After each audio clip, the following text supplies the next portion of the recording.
Shalom Bapak Ibu Saudara sekalian, selamat hari Minggu dan khususnya pada hari ini salam buat ibu-ibu karena hari ini adalah hari ibu. Saya mengucapkan Happy Mother's Day. Untuk ibu-ibu selalu akan disertai oleh Tuhan, diberkati, dilindungi oleh Tuhan sepanjang masa. Shalom untuk ibu-ibu. Mari kita mulai ibadah pagi hari ini yang dengan online. Kita akan mengucapkan doa dulu. Kita berdiri bersama-sama dengan doa yang sudah diajarkan oleh Tuhan Yesus kepada kita masing-masing untuk berdoa Bapa kami. Kita mulai. Bapa kami yang ada di sorga, dikuduskanlah namamu. Datanglah kerajaanmu, jadilah kehendakmu di bumi seperti di sorga. Berikanlah pada kami pada hari ini makanan kami yang secukupnya. Ampuni kesalahan dan dosa kami seperti kami juga mengampuni orang yang bersalah kepada kami. Dan jangan bawa kami dalam pencobaan, tapi lepaskanlah kami daripada yang jahat. Sebab Engkau yang mempunyai kerajaan, kekuasaan, dan kemuliaan sampai selama-lamanya. Amin.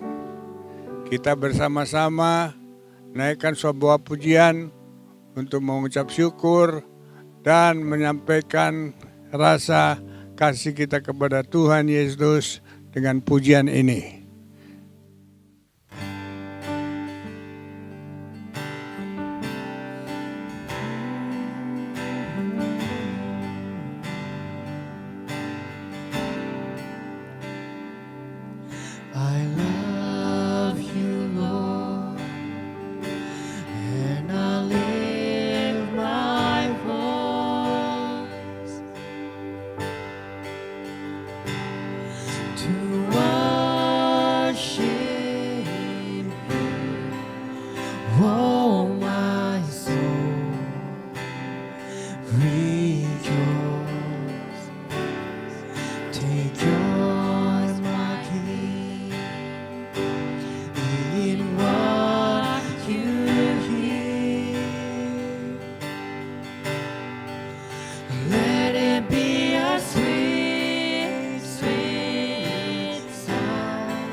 Tuhanku, aku andalkan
kepadamu.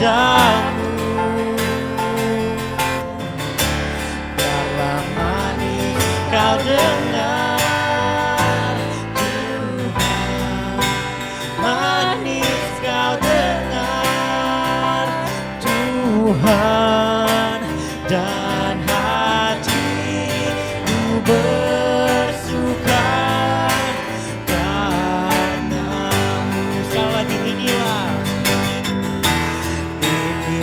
yang ku renungkan setiap waktu, nyanyian pujian dan pengagungan kepadamu.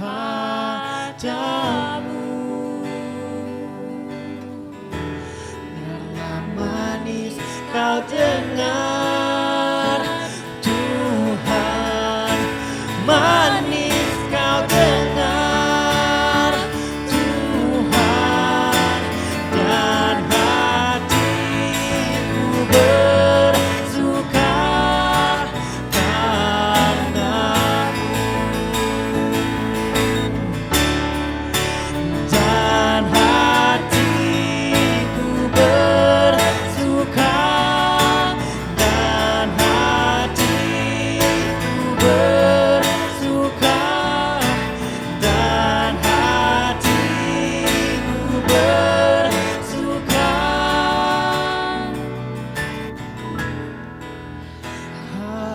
karenamu.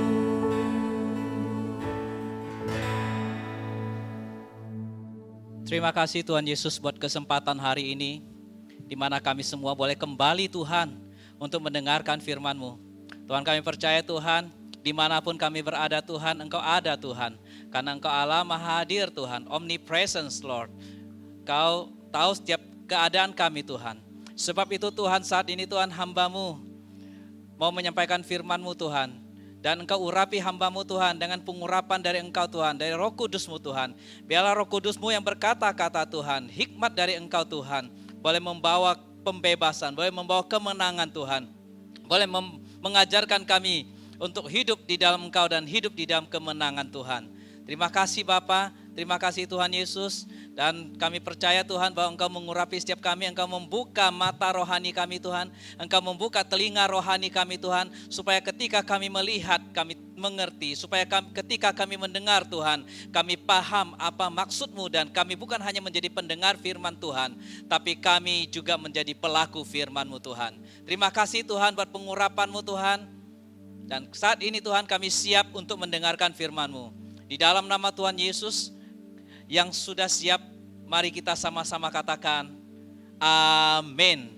Haleluya. Selamat pagi saudara-saudara, kembali kita beribadah secara online lagi. Dan ya, saya percaya bahwa setiap saudara antusias untuk menantikan waktu-waktu ini, di mana saudara semua boleh bersama-sama memuji dan menyembah Tuhan, di mana saudara-saudara semua boleh bersama-sama mendengarkan firman Tuhan. Saudara, tema firman Tuhan pada pagi hari ini saya beri judul Sikap Hidup yang Berkemenangan, saudara. Sikap hidup yang berkemenangan. Mari kita buka Alkitab kita. Kita baca firman Tuhan yang terambil dari Bilangan pasal 14 ayat 6 sampai 9. Bilangan 14, 6 sampai 9, saya akan bacakan buat saudara.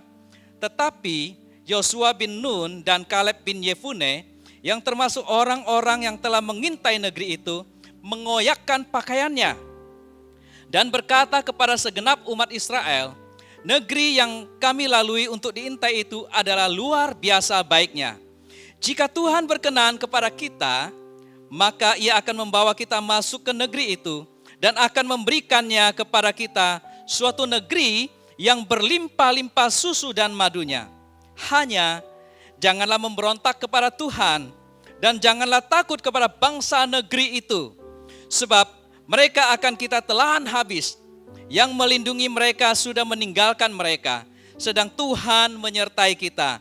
Janganlah takut kepada mereka.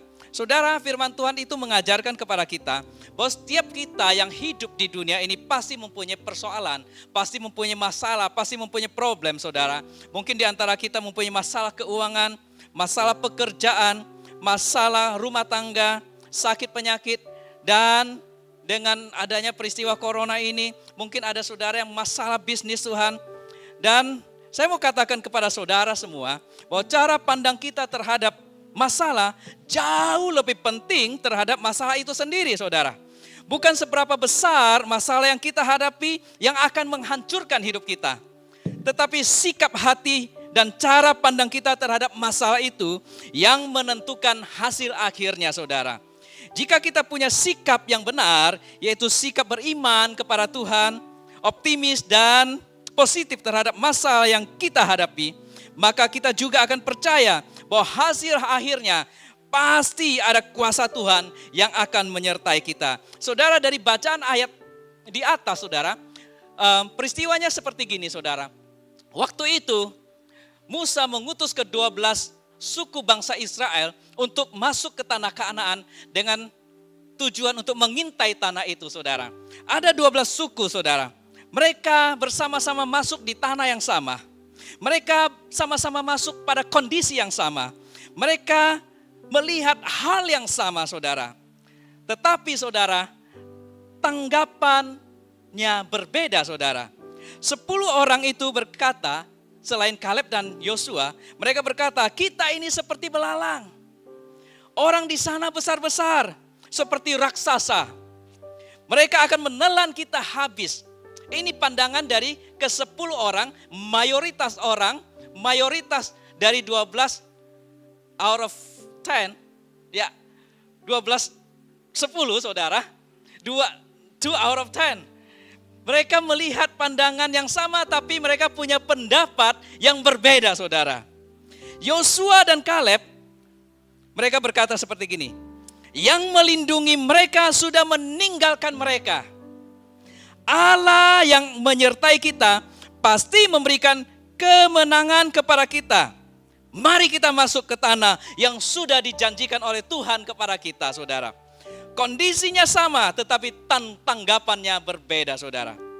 Saudara, masalahnya boleh sama, tetapi ketika kita mempunyai tanggapan yang berbeda, maka hasil akhirnya akan berbeda.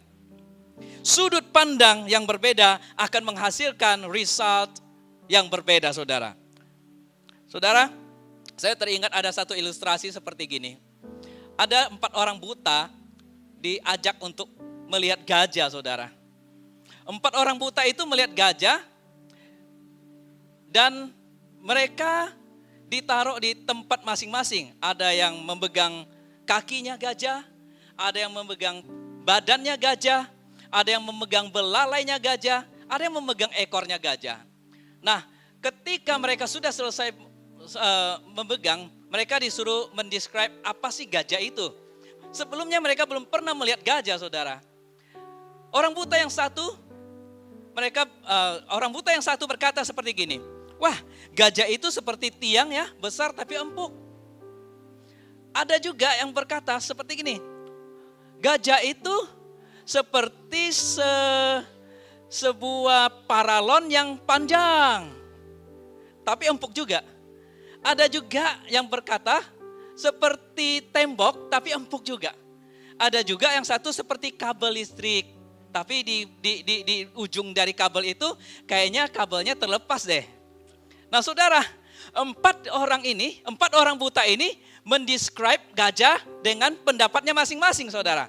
Mereka tidak pernah melihat dan tidak bisa melihat gajah, tapi mereka hanya tahu sebatas apa yang mereka tahu. Sesungguhnya gajah itu memang benar seperti yang mereka describe, tapi hanya bagian dari kecil-kecilnya saja, saudara.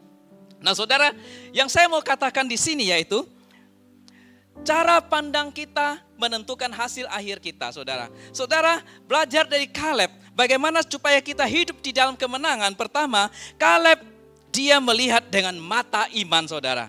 Dia melihat dengan mata iman. Mari kita baca di dalam Bilangan 13 ayat 30.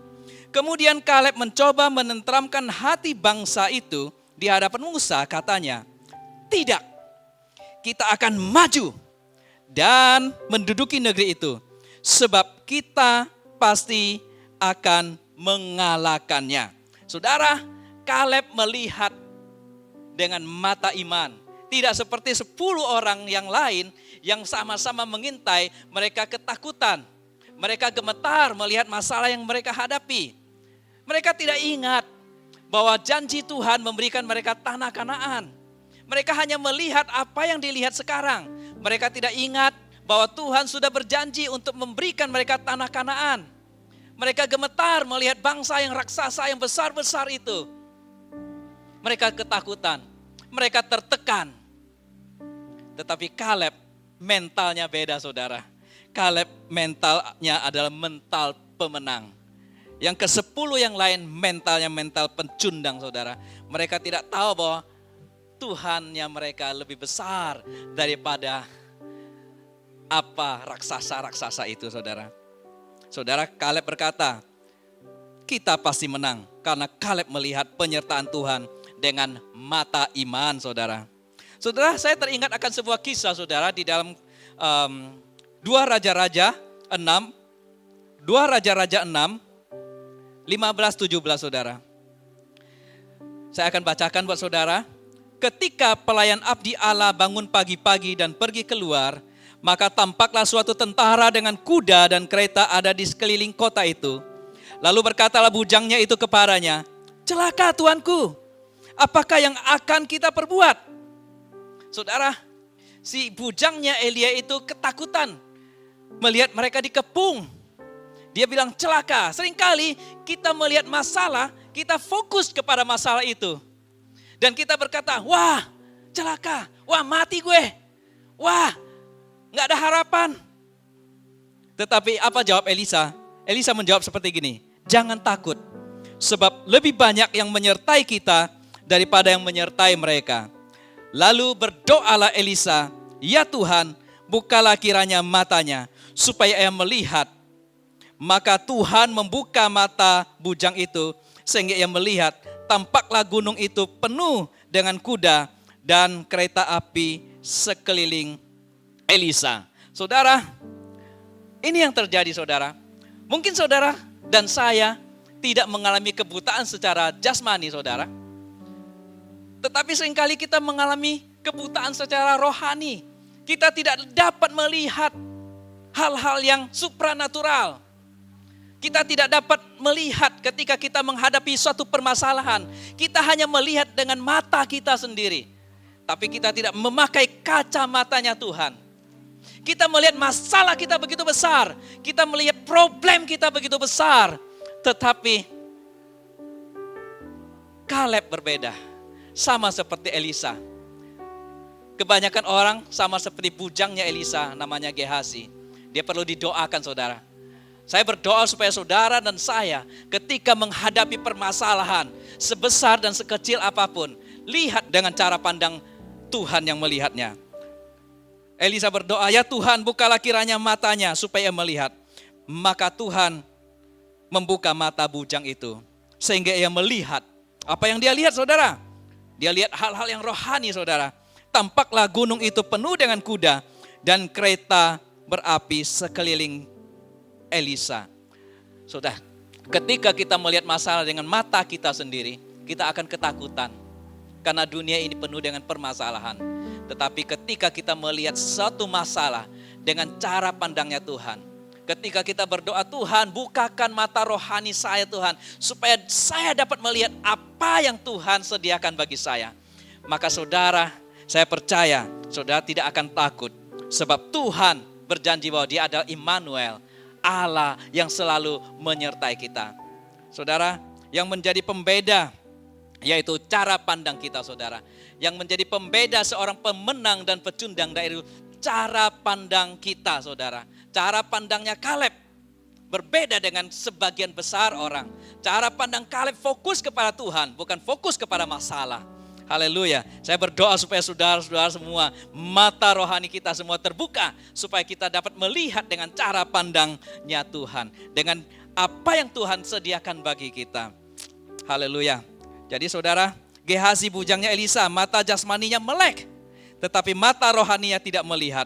Tertutup, sehingga perlu didoakan. Supaya mata iman, mata rohani melihat. Apa yang kita lihat ketika mata rohani kita terbuka, saudara? Pertama, yaitu campur tangan Tuhan. Katakan, campur tangan Tuhan. Lebih kencang lagi, campur tangan Tuhan. Haleluya. Yang kedua, pertolongan Tuhan. Ketiga, kuasa Tuhan. Keempat, penyertaan Tuhan. Di balik semua fakta yang hanya bisa dilihat oleh mata jasmani yang terbatas ini, kalau kita melihat kesulitan yang ada, lihatlah dengan mata iman. Ada mujizat, ada Tuhan yang jauh lebih besar daripada masalah itu sendiri. Ada pertolongan Tuhan, ada penyertaan Tuhan yang jauh lebih dahsyat dari setiap masalah yang kita hadapi. Saudara, Kaleb dapat melihat dengan pandangan mata iman, saudara. Saya teringat akan iman, saudara. Di dalam Matius 17 ayat 20, apa sih iman itu? Apa gunanya iman itu, saudara? Matius 17 ayat 20, ia berkata kepada mereka, karena kamu kurang percaya, sebab aku berkata kepadamu, sesungguhnya sekiranya kamu mempunyai iman sebesar biji sesawi saja, kamu dapat berkata kepada gunung ini, pindah dari tempat ini ke sana. Maka gunung itu akan pindah dan takkan ada yang mustahil bagimu. Saudara, itulah cara pandang iman, saudara. Cara pandang iman yaitu melakukan yang mustahil. Saudara, kalau hal yang biasa yang bisa kita lakukan, kita mungkin merasa tidak perlu Tuhan. Tetapi justru ketika masalah itu timbul, di mana di luar kemampuan kita, saudara, kita butuh Tuhan, saudara. Di setiap waktu, iman dapat melakukan segala sesuatu dari kemustahilan, saudara. Tiada yang mustahil bagi orang yang beriman, saudara. Bersama Tuhan pasti ada jalan keluar. Amin, saudara-saudara. Kaleb tahu bahwa bersama Tuhan pasti ada jalan keluar. Walaupun raksasa-raksasa yang dia hadapi, tetapi dia tahu bahwa bersama Tuhan pasti akan ada jalan keluar. I can do all things through Christ who strengthen me. Karena itu libatkanlah Tuhan dalam segala hal di dalam hidup kita. Yang dihadapi Kaleb memang masalah yang besar, saudara. Tetapi Kaleb punya sikap hati, cara pandang yang benar. Saudara, pertama kita harus punya cara pandang yang benar untuk hidup dalam kemenangan. Kaleb melihat Allahnya jauh lebih besar daripada tantangan yang dia hadapi. Saudara, saya berdoa supaya saudara kita semua boleh memiliki mata iman untuk melihat kuasa kemuliaan Tuhan dinyatakan. Saudara, bagaimana caranya supaya kita boleh hidup berkemenangan? Yang kedua, saudara, mengucapkan perkataan iman. Saudara, bukan hanya Kaleb mempunyai pandangan iman, tetapi dia ucapkan kata-kata iman. Kita baca di dalam Bilangan 13 ayat 30, saudara. Bilangan 13:30. Kemudian Kaleb mencoba menenteramkan hati bangsa itu di hadapan Musa, katanya, tidak, kita akan maju dan menduduki negeri itu, sebab kita pasti akan mengalahkannya. Jadi orang yang berkemenangan bukan hanya melihat dengan kacamata iman, tetapi mengucapkan kata iman. Kaleb mengucapkan kata iman. Dia melihat dengan iman dan dia mengucapkan kata iman itu. Dia berkata, kita akan maju dan menduduki negeri itu. Sebab kita pasti, bukan mudah-mudahan, kita pasti akan mengalahkannya, saudara. Ketika orang sudah putus asa, teman-teman Kaleb yang ke-10 itu sudah putus asa, sudah enggak mau lagi masuk ke tanah perjanjian dari Tuhan. Mereka sudah pingin kembali berbalik ke Mesir. Kaleb mengucapkan kata iman. Dia berkata, kita pasti akan menang. Ayo sama-sama ucapkan, kita pasti menang. Amin, saudara. Sekali lagi, kita pasti menang. Haleluya. Kata-kata yang mengencourage, saudara. Kaleb mengucapkan kata-kata encouraging words. Kita pasti mengalahkan mereka. Saudara tahu bahwa alam semesta dan seluruh isinya itu diciptakan hanya dengan kata-kata saja, saudara. Roma 4 ayat 17 berkata, seperti ada tertulis, engkau telah kutetapkan menjadi bapa banyak bangsa di hadapan Allah yang kepadanya ia percaya, yaitu Allah yang menghidupkan orang mati dan yang menjadikan dengan firman-Nya. Apa yang tidak ada menjadi ada. Saudara, alam semesta dan segala isinya itu hanya diciptakan oleh firman, oleh perkataan Tuhan, saudara. Saudara, mulut saudara berkuasa, amin saudara. Di dalam mulut saudara itu sangat berkuasa. Firman Tuhan dalam Amsal berkata bahwa hidup dan mati dikuasai oleh lidah. Siapa yang menggemakannya akan memakan buahnya, saudara. Saudara, ketika saudara mengucapkan kata-kata iman, ketika saudara mengucapkan kata-kata encouragement, ketika saudara mengucapkan kata-kata yang membangkitkan semangat, maka itu adalah langkah yang kedua untuk hidup di dalam kemenangan, saudara. Di dalam perkataan kita ada kuasa yang luar biasa. Saudara, ada sebuah penelitian dari seorang ilmuwan profesor dari Jepang. Dia meneliti tentang air, saudara. Judul penelitiannya The Miracle of Water. Saudara, profesor ini mengambil sumber air yang sama, ditaruh di dua tempat, saudara. Tempat taruhnya juga sama. Dia ambil air itu, lalu satu air itu diucapkan kata-kata yang jelek kepada air itu. Kamu jelek, kamu tidak berguna, dikutukin terus air itu. Kamu memang jelek, kamu tidak berguna, kamu dasar bodoh dan segala macam perkataan-perkataan yang negatif yang diucapkan kepada air yang jelek itu. Apa hasilnya ketika diteliti dengan mikroskop dan segala macam alat-alat ilmiah, ternyata partikel-partikel air itu menjadi sangat kacau, saudara. Menjadi benar-benar rusak partikel-partikel air itu. Nah, di lain pihak, di satu tempat yang lain, air yang sama, itu diucapkan kata-kata yang encourage. Kamu memang hebat, kamu jadi berkat. Air ini kalau diminum itu orang akan disegarkan. Pokoknya diucapkan kata-kata berkat buat air ini. Dan air ini apa yang terjadi? Ada partikel-partikel air ketika diteliti seperti untaian mutiara yang begitu bagus dan begitu hebat, saudara.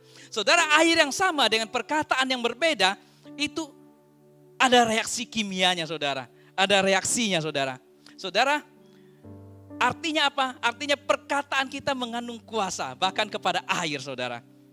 Saudara jangan lupa, tubuh manusia itu terdiri dari 80% itu air, saudara. Kata-kata kita berkuasa.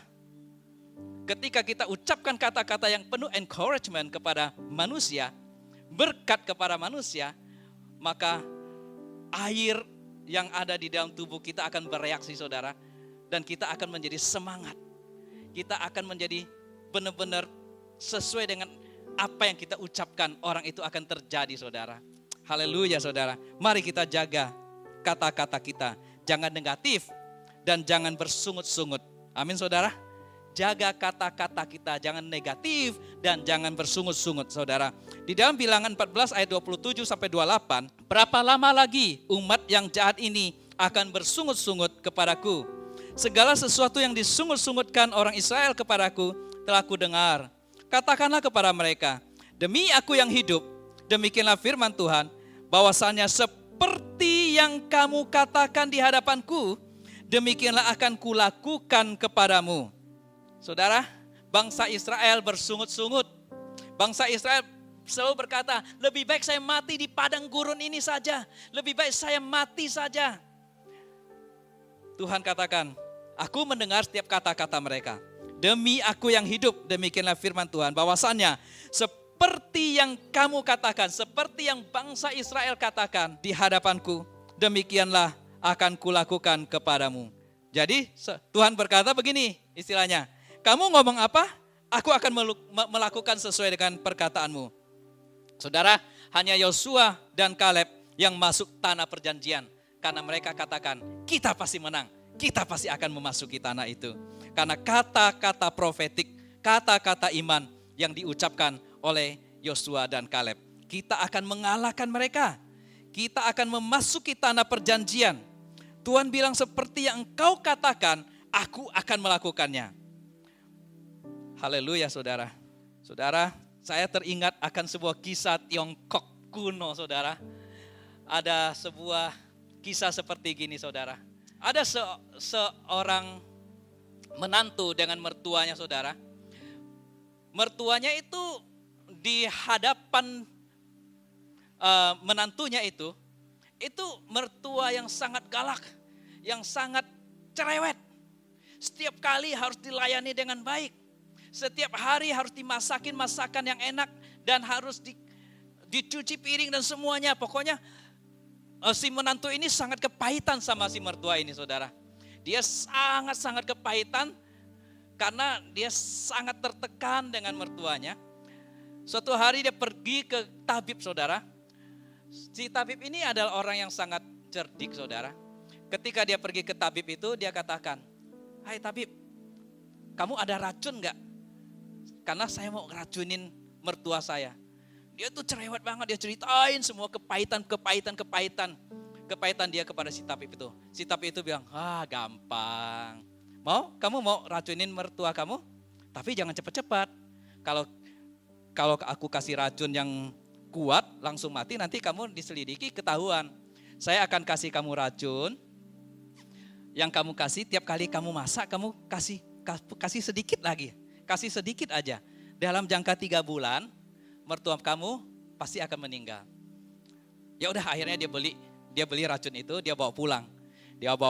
Setelah dia bawa pulang, dia tapi ada syaratnya ya. Syaratnya kamu tuh harus pura-pura baik sama mertua kamu. Supaya orang gak curiga, dia bilang gitu kan. Dia bayar, dia bawa pulang. Setelah dia bawa pulang, dia masak. Wah, dia sangat happy. Dia masak, dia kasih bubuk sedikit. Mama, makan. Wah, dibaik-baikin. Wah, mama memang hebat. Mama baik sekali, dipuji-puji mamanya. Terus, wah, tiap hari dimasakin. Terus lama-lama, hampir 3 bulan, mungkin 4 hari lagi, si mertuanya berpikir, wah, ini anak mantu saya ternyata baik ya. Ternyata orangnya baik ya. Terus akhirnya disayang sama mertuanya. Setelah disayang sama mertuanya, terus si mantunya juga berpikir, wah, mama saya ternyata baik juga ya. Akhirnya cepat-cepat pergi ke tabib itu. Tabib, ada penawar racun gak Pak Habib? Karena 4 hari lagi mama saya akan meninggal katanya. Tabibnya bilang, tenang. Sebenarnya obat yang saya kasih ke mertua kamu itu bukanlah racun, tetapi vitamin. Dan saya kasih penawar racun buat mama kamu sebenarnya. Apa penawar racun itu? Yaitu diri kamu sendiri. Ketika kamu ucapkan kata-kata yang pahit kepada mertuamu, ketika kamu ucapkan kata-kata yang tidak benar, tidak beres kepada mertuamu, itulah yang menjadi penyebab dia yang menjadi racun itu matamu, mulutmu semuanya. Tetapi setelah kamu berubah sikapmu, mertuamu juga berubah. Dan akhirnya mereka berdua menjadi sangat akrab, saudara. Mereka menjadi menantu dan mertua teladan seperti Ruth dan Naomi, saudara. Saudara, apa yang menyebabkan perubahan sikap hati? Yaitu kata-kata positif yang mengubah kehidupan banyak orang. Kalau saudara dan saya mau hidup berkemenangan, pertama, saudara, milikilah kata iman. Allah Tuhan yang memberikan kemenangan. Ucapkan kata-kata iman yang dari tidak ada menjadi ada. Tuhan menciptakan segala sesuatu dari tidak ada menjadi ada. Oleh karena firman-Nya, Dia berfirman maka segala sesuatu menjadi ada. Yang ketiga, bagaimana kita hidup berkemenangan, kita akan sambung minggu depan. Haleluya. Shalom saudara, mari kita berdoa. Terima kasih Tuhan Yesus buat firman Tuhan. Saudara, biarlah kami semua yang mendengarkan firman Tuhan boleh dibukakan mata rohani kami, supaya kami boleh mempunyai cara pandang yang berbeda Tuhan. Bahwa Engkau lebih besar, Engkau lebih dahsyat, Engkau lebih berkuasa atas semuanya Tuhan. Masalah memang ada Tuhan, tapi kami percaya Tuhan, karena kami memiliki mata iman, maka kami sanggup melakukan segala perkara di dalam Engkau Tuhan. Tidak ada yang mustahil bagi orang percaya. Tuhan, Engkau ubah kata-kata kami Tuhan, supaya kata-kata kami boleh mengucapkan kata-kata iman, kata-kata yang positif Tuhan, kata-kata yang dapat mengencourage orang Tuhan, kata-kata yang membuat kehidupan Tuhan. Speak blessing, speak healing Tuhan. Terima kasih Tuhan Yesus. Terima kasih. Dan kami serahkan semuanya di dalam tangan-Mu. Roh Kudus, Engkau berbicara terus kepada kami, mengajarkan kami, membuka mata, hati, dan telinga kami Tuhan. Di dalam nama Yesus kami berdoa dan mengucap syukur. Haleluya. Amin. Bapak, Ibu, Saudara yang dikasihi Tuhan, tibalah saatnya kita melakukan perjamuan kudus. Perjamuan kudus ini adalah perjamuan dari Tuhan sendiri. Ia mau kita lakukan untuk menjadi peringatan akan Dia. Oleh karena itu, kita harus lakukan dengan hikmat. Walaupun kita melihat dengan mata jasmani, kita hanya melihat roti dan anggur biasa. Namun, dengan mata rohani, kita melihat roti ini adalah tubuh Kristus yang dipecahkan untuk menyembuhkan tubuh kita dari segala sakit penyakit. Dan anggur ini adalah darah Kristus yang dicurahkan untuk menyucikan segala dosa kita. Bapak, Ibu, Saudara-saudari yang dikasihi Tuhan, Tuhan Yesus mau memberkati kita melalui perjamuan kudus ini. Tapi Tuhan mau kita melakukannya dengan cara yang benar. Jika kita diingatkan Tuhan saat ini tentang segala kesalahan dan dosa kita, mari saat ini juga kita meminta pengampunan kepada Tuhan. Jangan menyimpan dosa. Kita berdoa, ya Tuhan Yesus, ampunilah semua kesalahan dan dosa kami. Ampuni kami Tuhan, ampuni kami Tuhan, ampuni kami Tuhan. Terima kasih Tuhan, amin. Kita sudah minta pengampunan dan sudah diampuni Tuhan. Mari kita sudah layak mengambil perjamuan kudus ini dengan ucapan syukur. Kita menaikkan sebuah pujian pengucapan syukur kepada Tuhan untuk pengampunannya.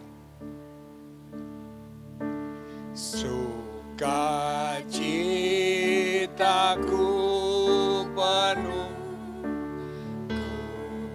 bermazmur bagimu, karena ku tahu ku telah ditebus oleh curahan darah-Mu. Ku menyanyi bagimu, ku memuji nama-Mu, karena ku tahu ku berkemenangan oleh curahan darah-Mu. Darah-Mu Yesus sucikan daku, darah-Mu Yesus bebaskanku, darah-Mu Yesus ubahkan daku, ku dijadikan baru. Darah-Mu Yesus, darah-Mu Yesus sucikan daku, darah-Mu Yesus bebaskanku, darah-Mu Yesus ubahkan daku, ku dijadikan baru, ku dijadikan baru, ku dijadikan baru.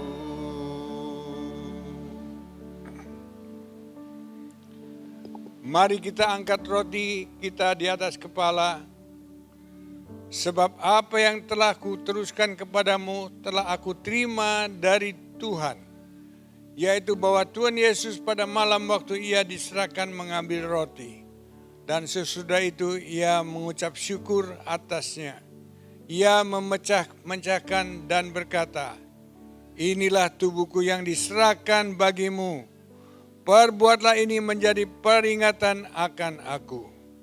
Bapak, Ibu, Saudara-saudari yang dikasihi Tuhan, bukankah roti yang atasnya kita mengucap syukur adalah persekutuan kita dengan tubuh Kristus. Mari kita makan dalam nama Yesus.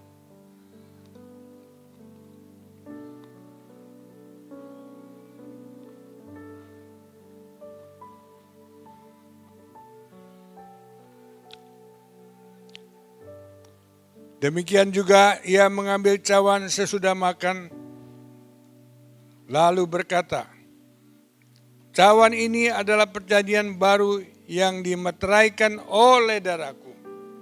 Perbuatlah ini setiap kali engkau meminumnya, menjadi peringatan akan aku.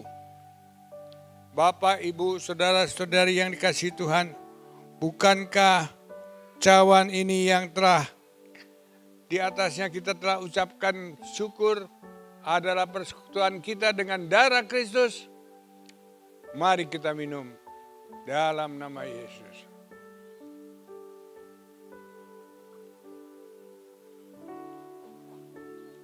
Kita ucapkan syukur dan terima kasih kepada Tuhan Yesus atas segala penderitaan dan pengorbanan di atas kayu salib di Golgota.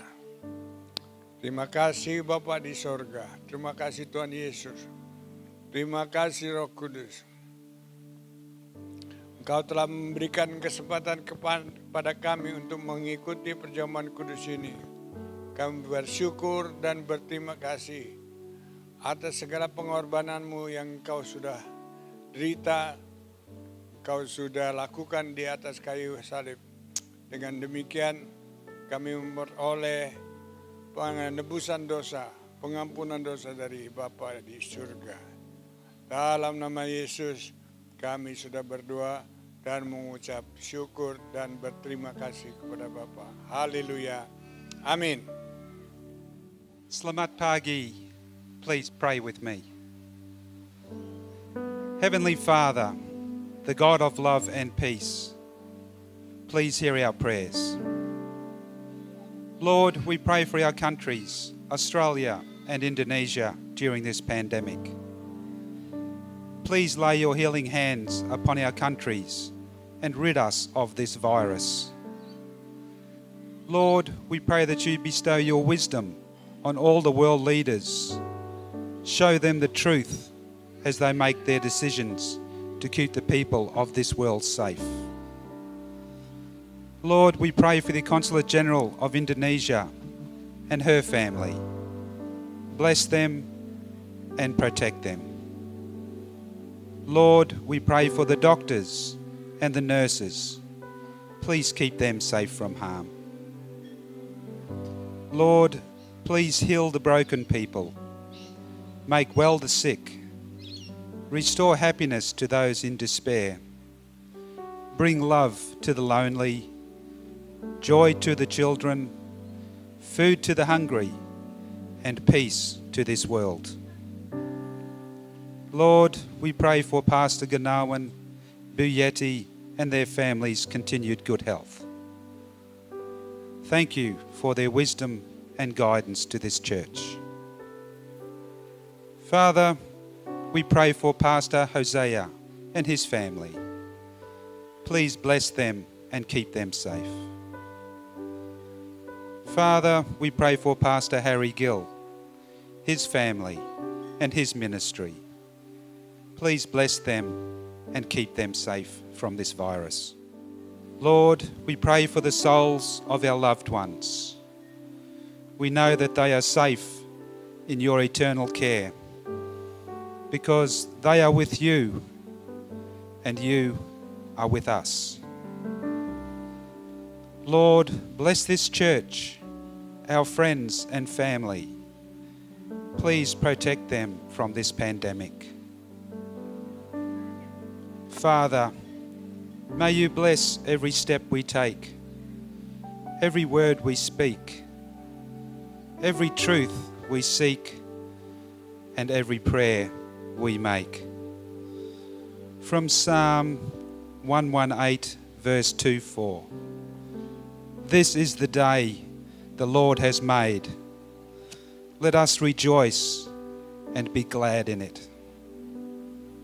Lord, may you bless this day and all days.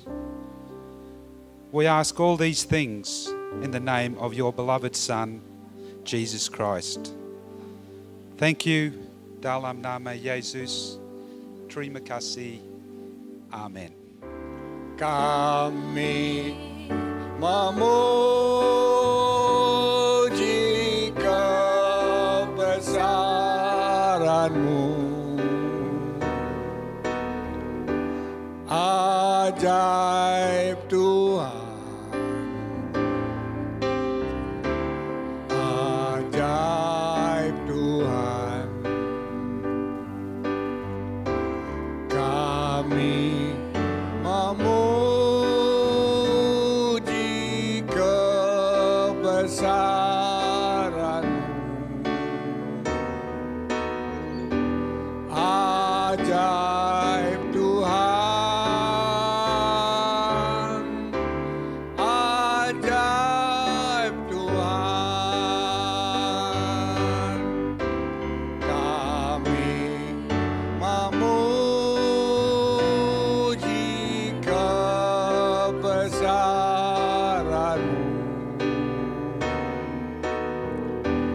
ajaib Tuhan, ajaib Tuhan. Kami memuji kebesaran-Mu, ajaib Tuhan, ajaib Tuhan, ajaib Tuhan,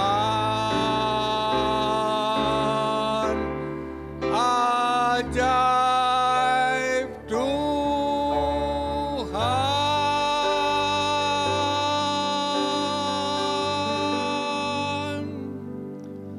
Bapak, Ibu, Saudara-saudari yang dikasihi Tuhan, angkatlah kedua tanganmu, arahkan tubuh, jiwa, dan rohmu ke sorga, di mana Allah Bapa bertata. Dan terimalah berkat-Nya, kasih karunia dari Allah Bapa di sorga,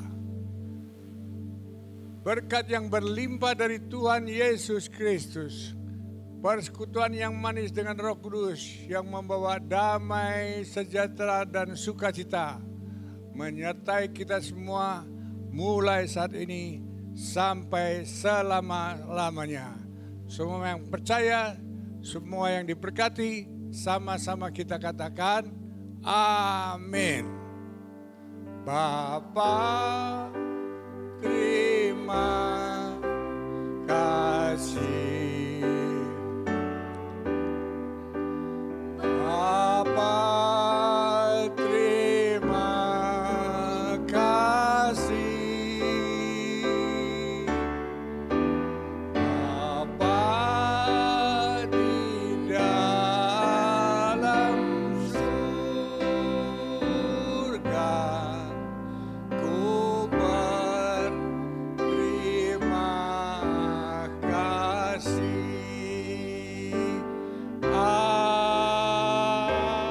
Amin. Selamat hari Minggu. Tuhan memberkati. Amin.